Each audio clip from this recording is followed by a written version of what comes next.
Halo Pak Greg, saya Ruben Sutantio dari NIM 20D10103 dari kelas manajemen 2. Sekarang saya akan mempresentasikan video tentang hukuman mati. Ada 4 poin yang akan saya bahas. Nomor 1 adalah definisi dan alasan mengapa hukuman mati dilakukan. Hukuman mati adalah suatu hukuman atau vonis yang dijatuhkan pengadilan atau tanpa pengadilan sebagai bentuk hukuman terberat bagi seseorang yang melakukan kejahatan.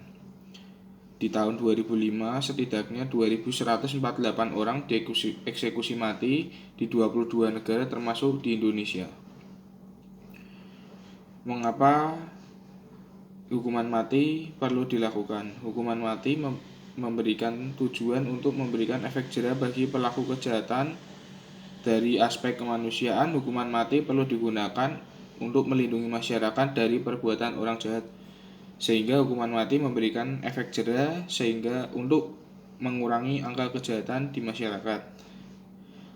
Nomor 2 adalah sejarah hukuman mati.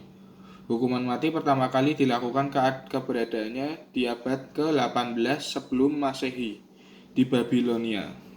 Pada saat itu terdapat 25 jenis tindak kriminal yang pelakunya akan dijatuhi hukuman mati.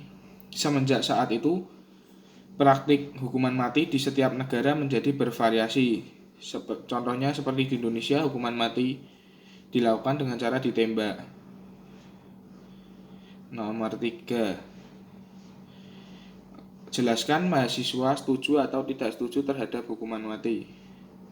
Menurut saya, hukuman mati perlu dilakukan karena jika ada penjahat yang sangat-sangat membuat masalah atau merugikan orang-orang, contohnya bandar narkoba yang besar, karena ia menjual narkoba dan merusak kehidupan orang-orang yang lainnya, maka perlu dilakukan hukuman mati agar memutus rantai narkoba dan membuat masuknya narkoba ke Indonesia dari luar semakin sedikit sehingga pengguna narkoba bisa ditekan dan tidak banyak.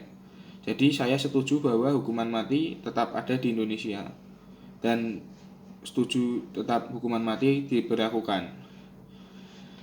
Nomor 4, dalam situasi pandemi, pemerintah mengalami dilema. Kebijakan lockdown atau PPKM mengakibatkan hukuman mati bagi rakyat tanpa gaji bulanan, buruh harian, penjual kecil-kecilan. Akan tetapi, kebijakan tanpa lockdown atau PPKM mengakibatkan hukuman mati bagi pasien COVID dan tenaga medis yang berurusan dengan COVID. Menurut saya, kebijakan apa yang sebaiknya dilakukan?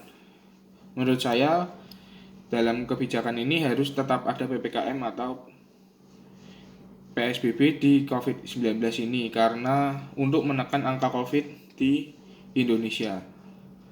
Tetapi untuk orang yang bekerja harusnya boleh untuk keluar masuk ke kota dan untuk pedagang boleh buka tetapi hanya untuk membeli barang via telepon dan hanya mengambil, jadi tidak mengantri atau beramai-ramai. Dan kebijakan pemerintah ini menurut saya baik karena adanya bantuan dari pemerintah untuk orang-orang yang tokonya ditutup atau tidak bekerja selama PPKM ini, ada bantuan berupa uang. Menurut saya pemerintah sudah bagus, jadi menurut saya sekian, terima kasih.